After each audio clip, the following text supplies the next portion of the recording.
What motivates me to paint, I think, is the same thing that would motivate an athlete, a football player, a baseball player, a dancer, or anyone.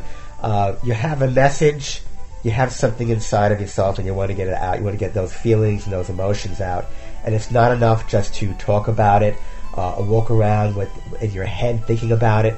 So you have to express it in some way, and it comes out of me in my artwork on paper. Why Inwood? I've lived here now for about 20 years, and I think after not doing my art for a period of over 20, 25 years, I had to start somewhere. And the best place to start is with the area you're familiar with. So this is where I lived. And the parks, the places that I've walked around for the past 15 years, they're the places that I live in and I surround myself with.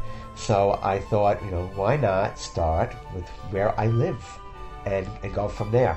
And Inwood to me has like such a supernatural quality to it because unlike Central Park and a lot of other places and parks in the city where they prune things, they take care of things, and they do take care of things here, but they really allow things to grow naturally. So it has a very kind of a primitive look to it that you won't find anywhere else. And that to me has a kind of a supernatural, almost like a kind of an eeriness, but in a good way, a good eeriness that I really like. And when I started drawing and painting those, it just took on a whole new life that I didn't realize. I use colored pencils, and a lot of times I'll combine the colored pencils with oil pastels. I use the soft pastels for a lot of the landscapes. I also use pen and ink with a combination of colored pastels. And aqua water stick pastels. Those are pretty much the mediums that I use.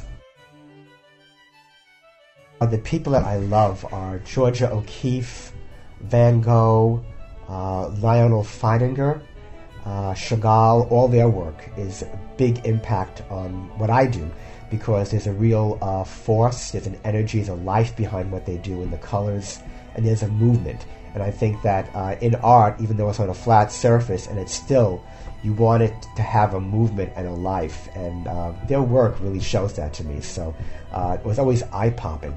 And I thought, wow, I said, I've got to do something like them. But as you do work from other artists that inspire you, you find yourself, your work, your ability starts coming out. So you have to start somewhere. And I thought, no better than those guys.